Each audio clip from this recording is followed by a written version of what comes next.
Well, welcome back to the Newsman Weekly. Joining us now, as promised, are Scott Palmer and Jeff Nupen, owners of the Ohio Shine Company in downtown Mansfield. Good morning, guys. Thanks for joining us, and thanks for getting up so damn early. Well, appreciate it. We're happy to be here, and it's after a weekend out at incarceration. It is early. No, I was going to say, I know you guys were busy over the weekend out at Inc. So how did that go for you? What were you trying to do, and how was that music? Well, the music was fantastic. Great weekend, aside from a little bit of a rainstorm that had 30,000 people evacuated in a very short period of time. But other than that, though, busy weekend, a lot of people. And we had a lot of good, real nice interactions with quite a few people. Lots of friends that we've met over the years, the past 6 years that we've been attending. And met a lot of new people. Our goal was out there, rep the merchandise, the brand name, and pass out a whole bunch of stickers, which we did. I think I passed out probably 300 of them or something Excellent. Like that. So, but they weren't dipped in moonshine, the stickers. No.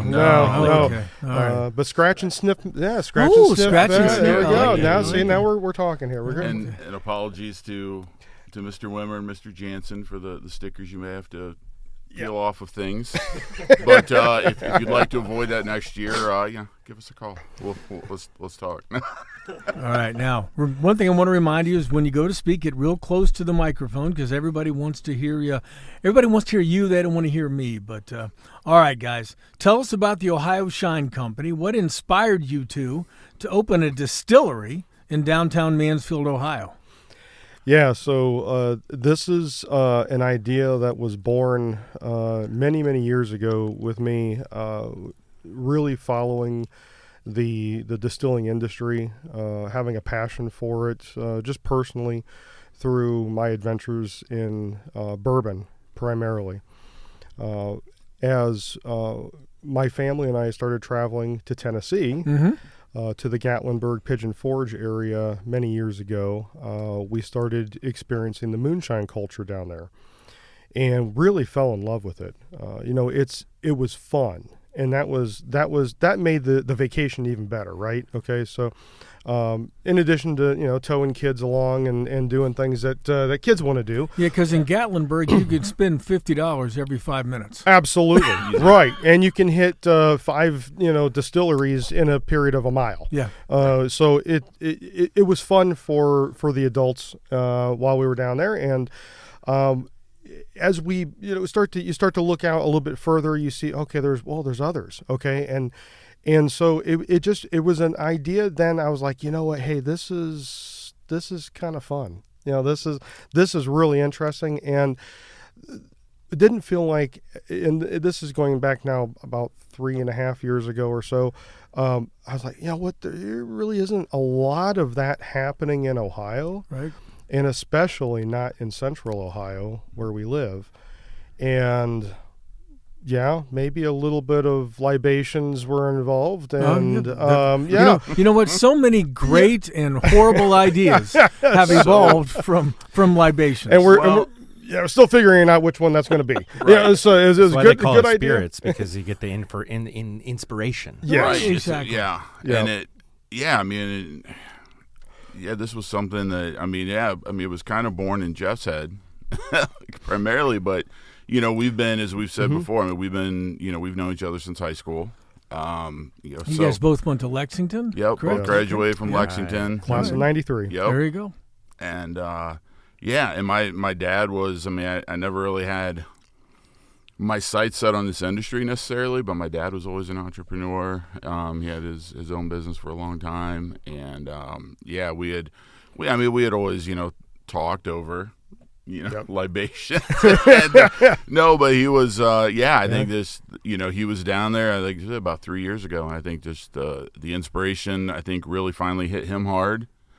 He had some great conversations with distillery owners down there. And, when I got that phone call from him, I happened to be on the couch with maybe a drink in my hand at the time. And it made the idea sound that much better. So, it was a broad stroke of a brush at that point. It was like, hey, this is what I'm thinking. There was no real direction. It was just a broad picture, right? And I was like, want to go walk down that road and see where if we can make it work.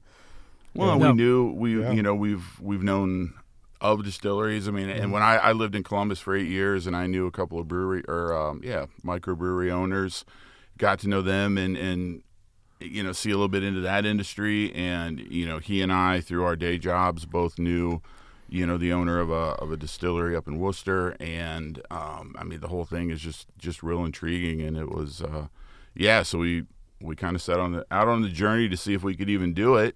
And fortunately or unfortunately for us, we got a lot of very early positive comments about what we were doing. So that gave us the motivation to keep going and actually, go down that road of trying to turn it into something. I was going to say, you both have full-time jobs. Yes. So this is a business that you're building while also paying the bills and doing your job. So what's that been like? Tiring. Oh my gosh, it's been about 80 hours a week. Yeah.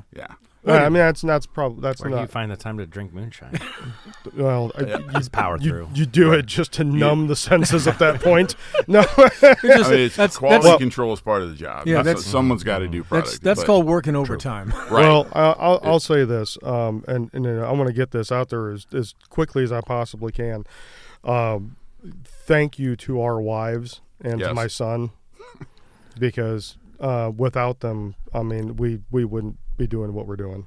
They literally held down the entire distillery this weekend. Now, son was with us. Wait a second. I thought a raccoon was holding down. It was a groundhog. Well, groundhog. They had help. Groundhog. They had help. They pulled in a helper. Plus, there was groundhog running an excavator. Yes. Yeah, I mean, someone's got to get that. Someone's got to approve that parking lot getting done, so he took it upon himself to finally finish that stalled little project. But I digress. I appreciate a well-placed groundhog. Yes. Well, we've there's if you look out the front of our distillery, there's a little hole in the sidewalk to the side of the building, and there's two that live in there. We've become quite fond of them, and they're kind of our unofficial mascots. So we're excellent.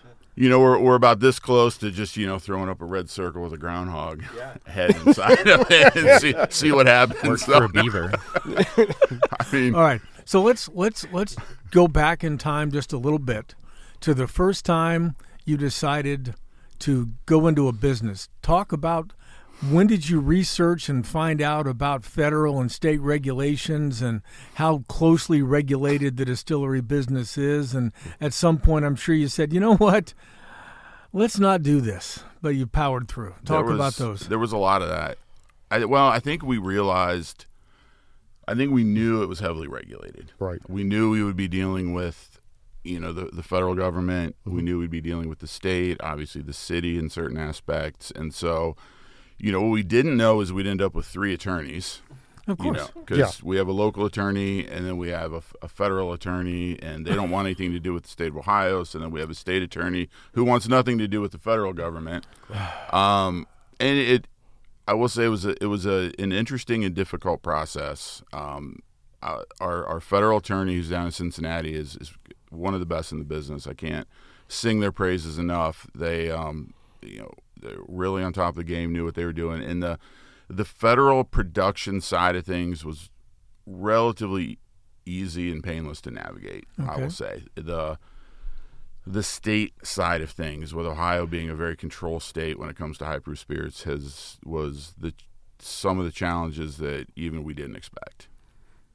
Yeah. And the unfortunate part, because we really had aspirations of being open by middle to, let's say, third quarter of 2025 at the latest. And the unfortunate part with the state of Ohio is that they don't want to be forthcoming with too much information unless you're in the system, quote unquote. Yes. And so you get to a certain point and you're like, okay, great. We've got that hurdle done. We're well on our way.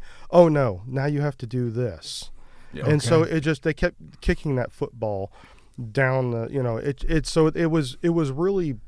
was hard. It was disheartening, but at the same time, as frustrating as it was, we just kind of looked at each other and were like, okay, it's just another hurdle we just have to go jump.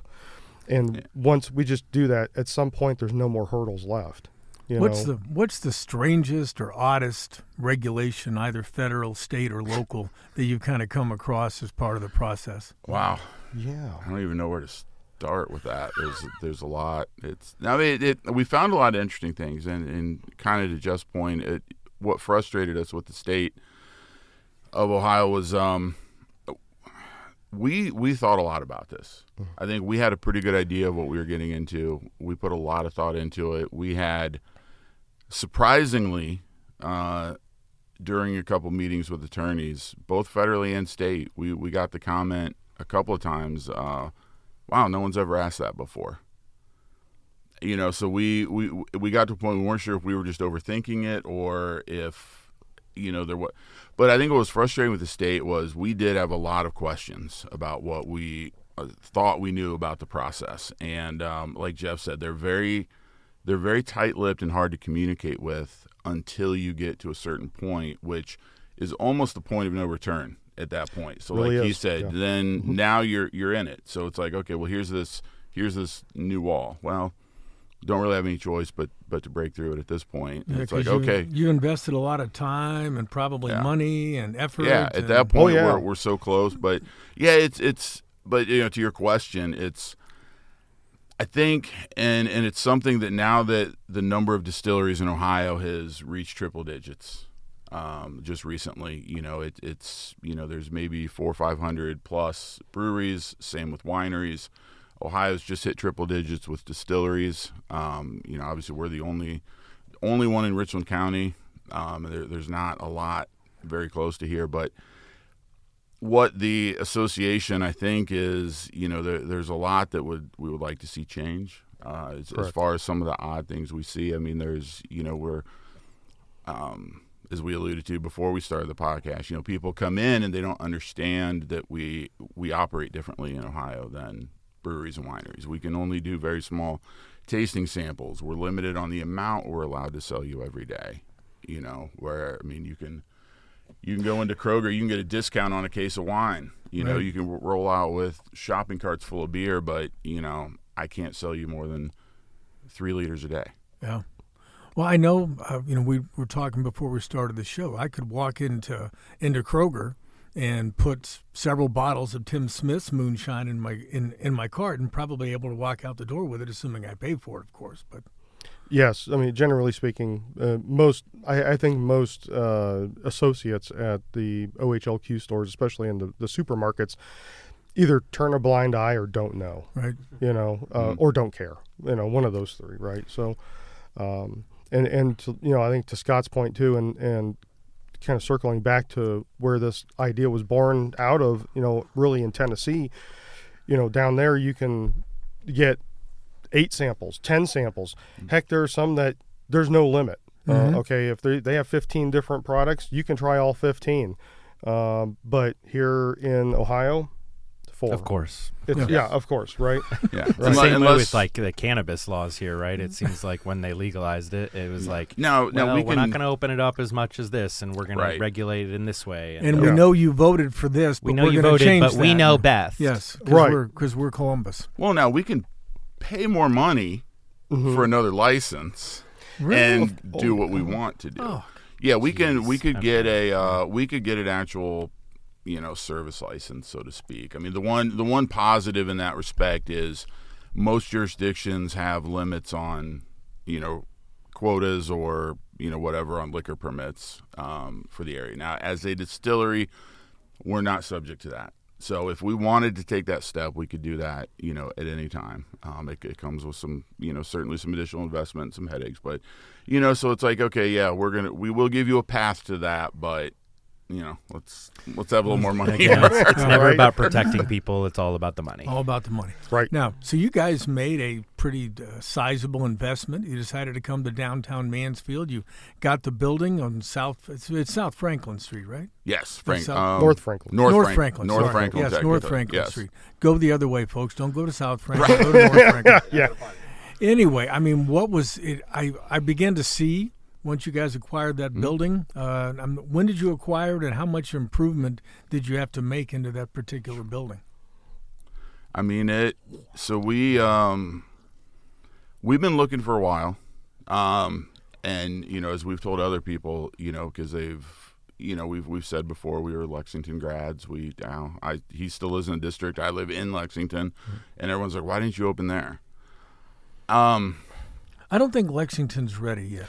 No, they were from an administration standpoint, from a general property owner standpoint, they weren't ready to embrace that, which we found out pretty quickly. Yeah. We had our eyes on a really nice, almost turnkey space that I think would have been a fine, relatively visible location. But the more we looked, we really wanted to be in downtown.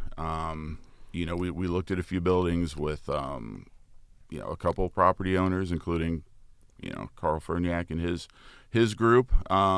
He's doing some great things down here. Some of those properties were a little out of our reach, or needed a little more improvement. But we kept walking past this building there on Franklin, and just the windows in the front. The windows are fantastic. We're right there with the Phoenix and right by Hudson, and it's just in the warehouse up the street, and so many other bars down there, and it was great. And we've got, I don't know, 3/4 maybe of the building, and the landlord is a electrical contractor, and was able to do most of the renovation, obviously, built into the lease, et cetera. But it's if you see the pictures of what we were staring at when we walked in, it's a stark difference. Oh my gosh, yeah, it was a wide open, just cavernous facility that really, it was a blank slate. Right. When we stood there looking at it, and we're like, oh my gosh, what are we going to do with this? How do we lay this out? And I think that at that point it became almost, now it's like, oh gosh, now we're actually building the distillery. Right. Okay. So it was a cool process, because we really had to sit down and think about, how do we lay this out now, for immediate needs, but think about the future. Mm-hmm. Chad Hamilton, who is our landlord, who owns the building, he did 99% of the work, maybe 99.9% of all the work, and just really looked at us and said, what do you want to do? Where do you want things? How do you want this laid out? Well, and he made some great suggestions as well that we weren't even. I mean, you just don't think about things. Yeah, we were trying to figure out, well, how do we best lay this out? And he's like, well, what if you just did this? Yeah, and it's funny, because we actually ended up with more space than we wanted. Oh, we were never looking. I mean, in the first one, we were never looking for this much space. We have, I don't know, I'm gonna round it at 4,500 square feet, and we were looking for maybe a third of that. Yeah. And the one thing that entered our head when we were looking for a building was, well, shoot, there's a lot of vacant property in downtown Mansfield. This should not be difficult. Until you really start understanding the regulations that the federal government has around the kind of space you can operate in. And a lot of these buildings, with eventual plans to have upstairs living and things like that, nixed a lot of places we were looking at. Right. And even here, we ended up with more square footage than we originally talked to Chad about, because of, having to add some, what they call the bonded area in the back, which is under federal government control. So everything up front in the retail space is state control. Behind that wall is federally controlled. That is so crazy. It really is. Yeah. So you're like passing, when you go around the counter, you're passing from Ohio jurisdiction to federal government with literally one step. Yes. One step. One step. And the federal government says, so we have to have a dedicated manual entry door into the bonded area. And I'm like, okay, well, we've got that door there behind the counter that goes in. And they're like, no. That doesn't count. You can't go through the state area to get to that area. It has to have its own. So the way the building was currently laid out, we had to make some changes. Chad was very accommodating to change some of the space he already had in there, which was fantastic, and we got what we needed. But it is the process between federal and state is very interesting because we tell people when you come into the distillery, everything we make in the back is under federal control, and I don't want to say the state doesn't care about it, but we can make as much back there as we want. But if we want to move it forward to where you see it, I have to send a purchase requisition to the state of Ohio, and they have to agree to buy it.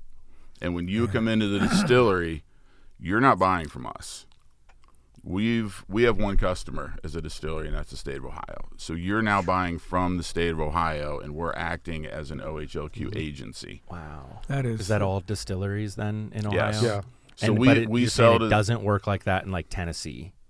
Or does it? Is the I don't know still for have, sure. Yeah, I don't know. I don't know the particular state laws down there. We don't have to get into the Tennessee. No, but yeah, we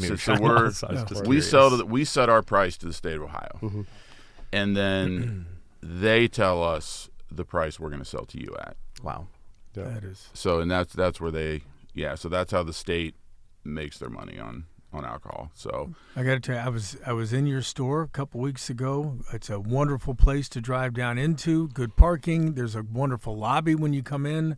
The counter's off to the side, and it's a big enough space that if you want to, over time, as rules may change or things may change or licensures may improve, you got room for expansion of stuff in there. Exactly. That was that was designed. That was part of the plan as we were building it out, was to make sure that we did allow us enough space to grow into that, to allow for potential bar service, drink service, small events, which is something we've done already. So we were really looking into the future, planning to grow into it versus trying to shoehorn something larger into a space that really didn't fit. Now, think back to the first time that you made a batch of moonshine, and everybody knows you can't make it legally unless you have a license. So I'm sure that's never happened. We never did that. We never no one ever did. No, we never made anything. But what does it take? I mean, I assume you've got probably a copper still. Not that I know a lot about this stuff, but probably a copper still. Talk about that first legal batch that you made and how it turned out. Well, the first legal batch, by that point, was great. was great. And, we knew exactly what we were doing. Go figure. The first time, yes. I mean, just right out of the gate. I mean, we got lucky, and and off we went. So, since we've been in the building, we're dealing with some different conditions. One being water, two just the building conditions themselves, and now reacting to how it heats up and cools, which is certainly different than where that was being done before. Not that it was being done. It was not being done. But if it was, if it was done. Yeah. If it was done before, it probably would have been a different environment. Yes. Different water. If I was doing it near my house out in Walnut Hills, it would be a different environment than if I was doing it in downtown Mansfield inside a building. Or if you're doing it somewhere where there's a well. Oh yeah, well water. For example, by a creek. Then it's it is different, and we touched on this before we started. It's you see some of these amateur people who are not making it themselves. No. But no, you see some of these people that want to, play with it, and they have a favorite type of bourbon or a moonshine or whatever, and they say, okay, well, I'm gonna run this mash bill and replicate it. And I think the science of distillation, while simple, is also not. There's a lot of variables I think people don't account for, which is starting with the water quality, the grain quality, the cooling of the mash, the fermentation environment, and then for those doing bourbon, the aging process and the environmental impact on that. And there's so many dozens of variables that enter into, from the time you open that bag of grain until you dump that barrel out of a warehouse or whatever, that it's almost impossible to replicate. And I mean, we saw even with our process, if you for those familiar with the distillation process, as the still is running, you have your 4 shots in your heads that you dump off first. That's the alcohol. You don't, that's where the, it'll make you blind, stuff comes from. That's what do they call them? Moonshiners, they call that the heads. Yeah. You don't want to drink. Throw the heads off. Yeah, that's our ice melt, our weed killer, our sanitizer. Absolutely. But and then you get in, you've got your good hearts, and then, the tails start to come out, and there's, variety. That's where some of the flavor is. Yeah, you get some oils, there's a variety and bitterness, of compounds in there that you don't want either. And just to see from the start of where we were to where we're at now, and the way that we make those cuts has such an impact on the final product. And that's why, people come in, and the big comment we get with especially our clear is, man, it's smooth. It's very smooth. And it's because there's a right way to do it to get that, and to make sure that the final product is something desirable, and that's what we've always shot for. So even with all the laws and regulations in Ohio, you still see different flavors and varieties, right? There's still maybe some that the science isn't perfect, or. Well, I think so. When it comes to flavor profiles, a lot of that has to do with the grains that they're using, the amount of each grain they're using, and the water and the yeast strain. Okay, those 3 or 4 things are going to affect the flavor, perhaps more than anything. Gotcha. So, when it comes to making cuts, yes, that certainly has an impact. But the grain profile that's what's imparting the flavor into the final product for the most part. And again, the yeast strain is very, very important in that as well too, because not every yeast will bring out certain flavor profiles. So it took us a while to figure out which yeast strain do we want to use, using the grain that we've now been using for many years consistently, so we know what we're getting every single time. So now we're at the point of consistency. How do we make the same thing every single time so that we get the same flavor every single time, or something as close to that as possible? So we're not just a single run and done. We do, even with a larger still now, we still batch together our moonshine, especially with the recipe for the signature corn. So over 3 to 4 runs, we're batching that together to blend those flavors together. Again, each one is very, very similar, but there's going to be minute differences. But we want that to be the same over every batch when we start to sell that to the customer. So. Now, I'm somebody that loves just straight old corn moonshine. I mean, that's probably what I cut my teeth on a couple of years ago. Well, maybe more than a couple of years ago, but like 10 or 11. You're right. Yeah. Maybe. It's hard to say at this point how old I was. But, I mean, take us through. Obviously, stills are made out of copper. Why copper? And what are the ingredients that just go into a straight batch of corn moonshine? What do people know? Yeah. So, obviously, corn. Corn. Yes. Corn. Yeah, corn. corn. Yeah. Corn. Yeah. Corn. Lots of corn. And yeah. We are, in our corn moonshine, we're not using any heirloom quality or anything like that. Okay. Here again, this is, I think what Scott said earlier. So, moonshine, historically speaking, is a simple drink made with simple ingredients. Okay.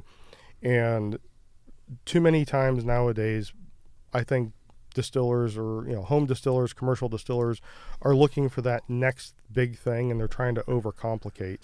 Okay, well, let's add a little bit of this. Let's add something here. Let's try and get something, and that's all fine and dandy. Okay, if it turns out great, but at the same time, I think some people like yourself, Carl, you're just looking for a good straight corn liquor, right? Yep, okay, yep.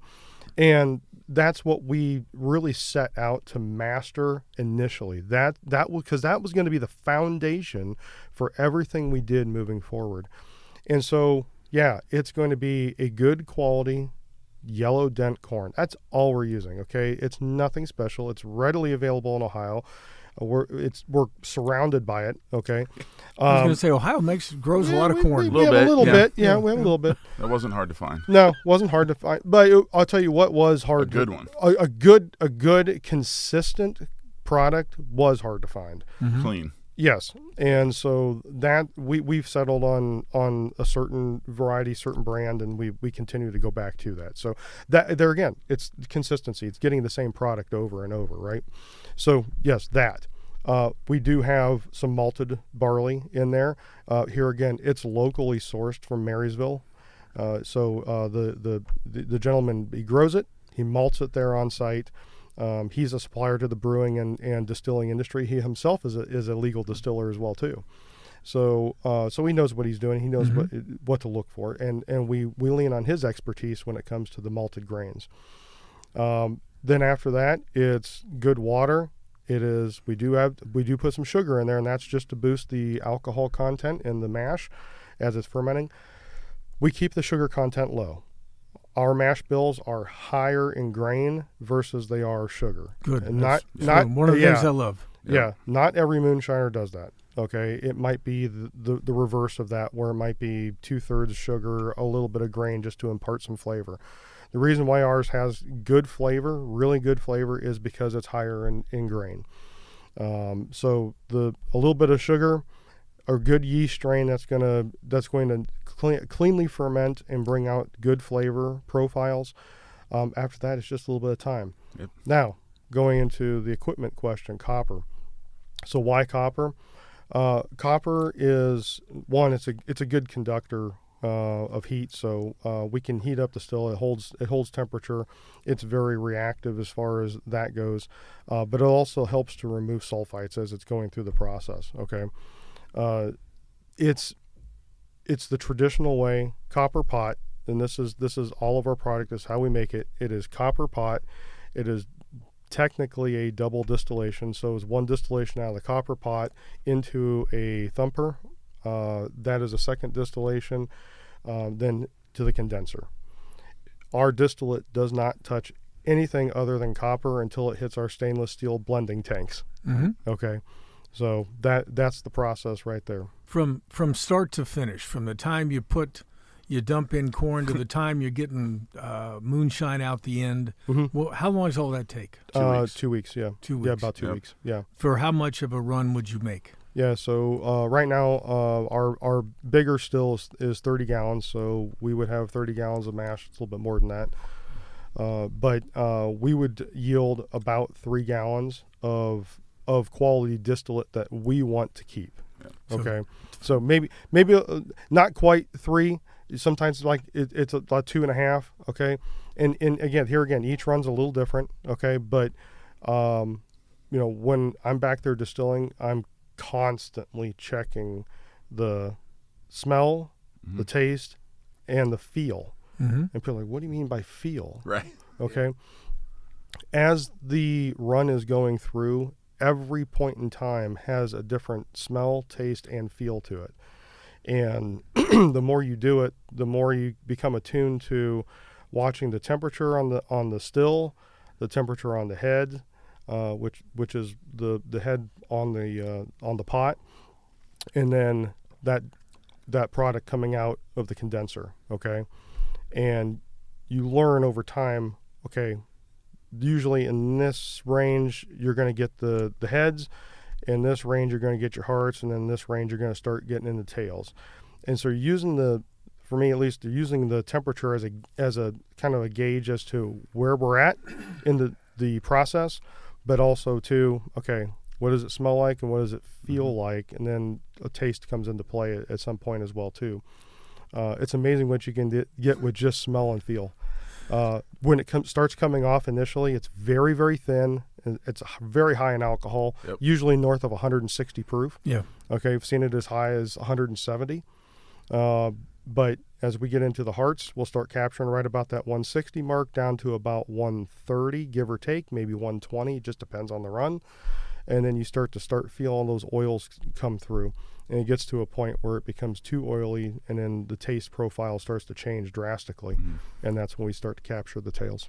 Now, obviously, I prefer the straight, but when my wife was there, I think I'm pretty sure it was peach. I'm not sure. I think it was peach. Okay. So talk about, you've got more than just, I know there's people out there who aren't me who like different flavors of things, but talk about some of the other flavors, and I think you're also into the vodka business now. We are. Yep. We wanted to Well, it's funny to touch on the vodka first real quick. Vodka also, it's an unaged product, and it made a lot of sense for us to do. And the biggest difference between that and our moonshine is, like Jeff mentioned, the moonshine is basically a double distillation where the vodka is 7 times distilled. Legally, to be a vodka, it has to come off the still at least 190 to start with. Wow. And then be proofed down. And it's a very neutral spirit. We've had a lot of compliments on that. And the funny thing was when we started, one of the reasons we did it, besides just being able to put a product out fairly quickly, was we assumed that the local bars would have, a more immediate interest in wanting to take on our vodka, to give us a presence in some local establishments. And the funny thing is we found that to be 100% opposite. We have a couple bars that do, a few that use our vodka and have been very complimentary. They've switched out some competing brands for ours. But the excitement on the face of a lot of bartenders to be able to take those flavored moonshines and play with those and create a cocktail with a spirit that hasn't traditionally been on a lot of back bars to do cocktails has been great. But to your point, we do have we've got our signature corn in our vodka. Those are the highest proof at 100 proof and 80 proof. But we have a range of flavors that are lightly sweetened. They come in about 50 proof, so they're a little more in line with what you're going to see, just in the general flavored moonshine industry. But we currently have and started with an apple pie, a peach, a blackberry, and then a couple of our unique offerings, a toasted coconut and a butterscotch, which surprisingly to us a little bit has become a runaway bestseller. Butterscotch. Yeah. Man. It's fantastic. Yeah. It's liquid candy, and people have been very very impressed. And we do have we've got 3 new flavors releasing August 1st. We have a pineapple and essentially a rocket pop, a bomb pop flavor. Bomb pop moonshine. Yes. It's very it's very very sweet. It's it's going to be a summer release, but to your point, Carl, of wanting of liking just that clear, straight corn. We do have a malted rye moonshine coming out. Ooh, that sounds good. So it'll be very similar to our corn, but instead of the corn, it's basically 100% malted rye. And I think people are going to like it. I think I prefer it a little bit. My wife prefers it a little bit over the corn. I think bars are going to like it for cocktail potentials. So absolutely, we're excited here in a couple weeks to have the green light to go ahead and start selling those. What is a cocktail like? If I wanted to get a bottle of moonshine, what kind of cocktails could I make? Oh gosh, Like what's one? I'm going to lean on a lot of the experts. I'll tell you what we've seen, but I'll lean on some of the experts over at the Spirit Room over at Phoenix, and then up at the Vault in Shelby. Those are, I think, certainly they're a couple of the more enthusiastic bartenders that have come up with some really unique cocktails. So I invite all the listeners to please check them out because what we've done personally and what we did at Mid-Ohio Bike Fest, what we offered to them as far as an idea as part of their fundraising, just a real simple cocktail. There's using like the toasted coconut moonshine. Let me back up here a little bit. There's a brand of I think they're almond milk type based or something. I know soy based product, highly flavored. It comes in like a key lime and a pineapple flavor. It's in the cooler section in a lot of grocery stores. It's some sort of a colada or something like that. Okay. But just a simple, like 1/3 ratio of toasted coconut with the key lime, or the butterscotch with the pineapple, is honestly very simple. Put that on ice and enjoy. Yeah. It's a great, refreshing drink that you can sit on the back patio or at the pool or whatever and have a great time or share with some friends. Yeah. I mean, they've done as simple as, people love blackberry lemonade. Yeah. Putting out their lemonade or peach with an iced tea. I mean, it can be really simple, or to touch on our bar partners. I know the Phoenix has our toasted coconut, and they throw that in with some dark rum and orange juice. And it's fantastic, and they've gotten real creative with the butterscotch, and we were, like I said, we were at the vault, and oh my gosh, they've got 100 ideas I think they wish they could put on the menu, but obviously they don't. I don't think they want to swap their whole cocktail menu. Versatile. It's extremely versatile with it, Yeah, I'll tell you what. Another one of our restaurant partners, Smoky Bear's Grill and Chill down in Richwood, Ohio. Mm-hmm. She's from Tennessee. That family's from Tennessee and has all sorts of moonshine on their back bar. And we've recently started wholesaling to her. And I'll tell you, Rachel's got a great eye for what type of cocktails. She's got an entire menu full of moonshine cocktails. Excellent. And is continuing to develop more. I will tell you my favorite moonshine cocktail is I take that good bottle of corn liquor moonshine. I put my shot glass on the table. Right. I pour it into the shot glass. I take the shot glass. I go give it a good smell, and then I throw it back. Yeah. That is the perfect moonshine cocktail for me. But I'm just me. Now, is that an Ohio Shine shot glass? Do you have one of those yet? You know what? I don't. I'm gonna have to get one. I think you might have to stop in and get one. Right now I just got. It tastes better out of that, by the way. It does. I just have a cheap plastic. Shot glass. Better. Oh man! Wow. Moonshine's gonna But it doesn't sit in that shot glass long enough to do anything. Right. Okay, it's in, it's out. Okay, it's done. I mean, come get a nice thick glass. Right. This man needs a glass. Ohio this man Shine. needs a real glass. Well, see, there are two things that are really important in my life when it comes to liquid. One is coffee. Yep. And not whatever these guys drink, which is foo-foo coffee. Hey. And the other thing is moonshine. There's nothing wrong with foo-foo coffee. Don't say we that. know. Pretty soon you're going to go out with a foo-foo coffee moonshine, and I'm going to have to protest. But no, just put that corn liquor in a shot glass, throw it back, and you don't really, that. We do have a lot of people that like to put the butterscotch in their coffee. Yeah. By the way, so no, but to your point, Zach, it's funny, and we were talking before this started that. One of the things we wanted to do was kind of change people's perception of what enters their head when they hear the word moonshine, and whether it just be, from any number of societal imagery over the decades. I think people some people come in not fully understanding what moonshine is or what moonshine can be. Think about it. It's like, it's the most alcoholic, highest proof, but you can give 50 proof, a lot of yours. Yeah, we've had requests we've had people say, when are you going to do a 160 proof or something crazy like that? And that was never our, I guess if we did sample at one time at 140. If the people scream loud enough, maybe there's a small batch. That was just me requesting it. I'm sorry. I apologize, guys. It's no, it is. It's fun to watch people come in who kind of are standoffish at first, where they don't want to try something or maybe don't want to try it at all. They're like, oh no, I don't really do hard stuff, but by the time they start sipping some of those flavors, they're really surprised at how smooth it is, how flavorful it can be. Even the straight corn, I think there's people that they have that, yeah, man. If I'm not drinking it, I can start my lawnmower with it. Kind of feeling in it. And then that's probably been the most common comment we've got from even the time that we didn't start making this. It's like, wow, that's really smooth. We had one of our first taste testers was one of our really good high school friends, and he's got a huge bar full of bourbon and just it's obscene. But he's like, yeah, man. He's like, yeah, I've got moonshine on my bar. He's like, but it's our punishment shot when we play drinking games. So, and then that's what people think. And that's what it was. Yeah. And he tried it. He's like, you know what? This isn't that. Yeah, this is not a punishment. He's like, this is not that. I would drink this. Yeah.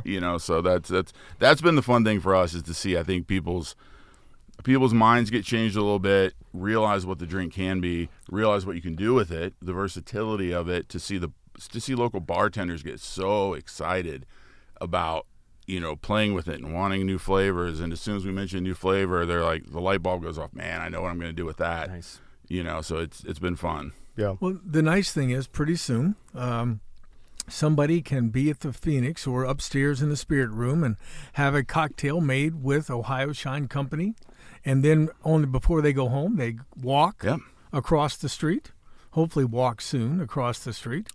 And right now, walk around the street Walk at around the, up mo- around at the the corner. moment. Hopefully soon across. But then be able to just go one block over, Yeah. pick up some of that moonshine that they just Yeah. tasted, and be able to take it home and have it themselves at home. But all right, so what do you see? Where do you see the Ohio Shine Company a few years from now? What do you have planned? What do you hope for? What are you dreaming for? Oh my gosh. Well, there's a lot to unwrap there. I think first and foremost for us, let's just put this in. Let's say next 6 months to a year, we continue to build the brand image. Okay, so as a couple of guys who have been in the business world as salespeople for now going on 25 plus years. Brand recognition, we understand, is as important, if not maybe a bit more so, than just having the best product on the planet and nobody knowing about it. Okay, so we feel we have very good products that will stand up toe to toe against any other potential other brands of moonshine out there. But so the next 6 months to a year is continuing to build the brand and getting the name out there.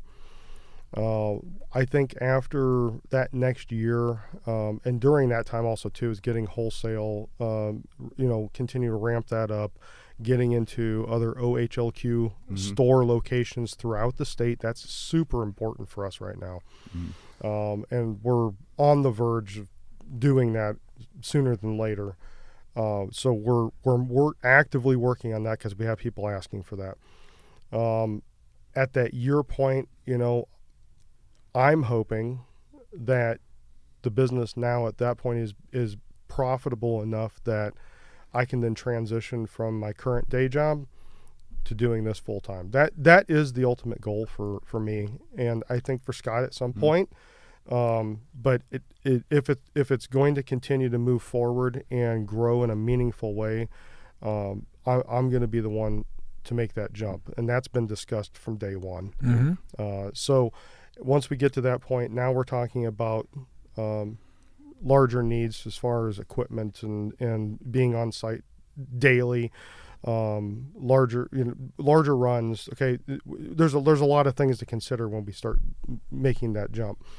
A couple of years down the road, and we'll say next year, or year, we hope to have some partnerships with potentially racetracks, other venues, okay, throughout the state, not just locally, but we want to look out in the region, as all of Central Ohio and the entire state, as the brand starts to become more recognizable, okay, and bring a value to those locations in addition to us.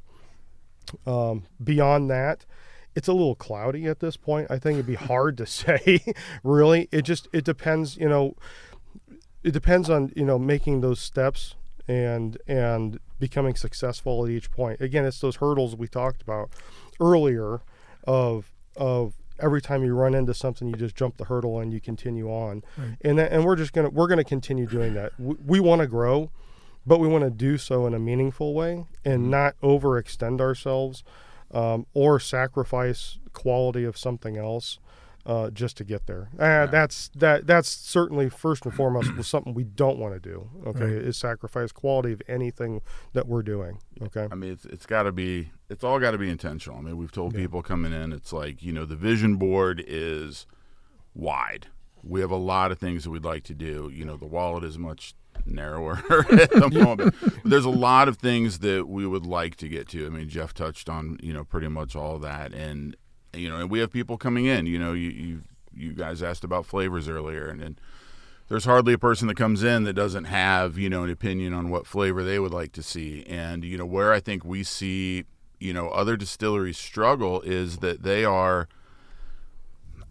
love to distill product. They love what they can create. They just love, they're like, oh, hey, let's do this. Oh, cool, let's go do this. Oh, cool. And, you become a mile wide and an inch deep, and you start to lose. And, I mean, you see it everywhere. You see it in the fast food industry, how 20 years ago, whether McDonald's, Burger King, Wendy's didn't have the breadth of menu that they have now, and I think everyone's seen the quality steadily go downhill because you're trying to be everything to everyone. And as Jeff alluded to, our goal for day one, even from the naming of the company, we could have chosen 100 different names that were relative to this area and were really cool to this area of Mansfield. But that's, for us, it was, like you said, pretty much as important to build a brand than it was to just distill a product. And certainly we want that product to be excellent, and it is. And that has to be part of the equation. But we want to build that brand across Ohio. I want someone in, random town, Ohio, that for some reason hasn't heard of us yet, sees that bottle on the shelf and just, oh, shoot, that must be the big name here, that much. And so, yeah, it's continuing to get the name out, trying to work with as many people as we can. Like I said, we'd love to have some partnerships with places and venues and restaurants, and I think there's a lot of uniqueness that, again, one of the reasons, back to the very beginning, that we even started this journey was that there's not a lot of people in Ohio leaning into this product, and I think even fewer that are really trying to do it in the way that that we want to do it, right, and make it the experience that you get other places. Well, very good. I'm gonna retire in a little less than 2 years, and I have 2 part-time jobs that I like to do once I retire. One is I want to cut brisket at Buc-ee's, right, and then I want to come to the Ohio Shine Company and help you guys make shine. So please grow your business. And you'll have to continue the podcast still when you retire. Yeah, we'll talk People about still that off there. Just move it to Ohio Shine Company. Yeah, you're right. Oh, there we go. See? Now we're Then talking. the real podcast will Oh, happen. exactly.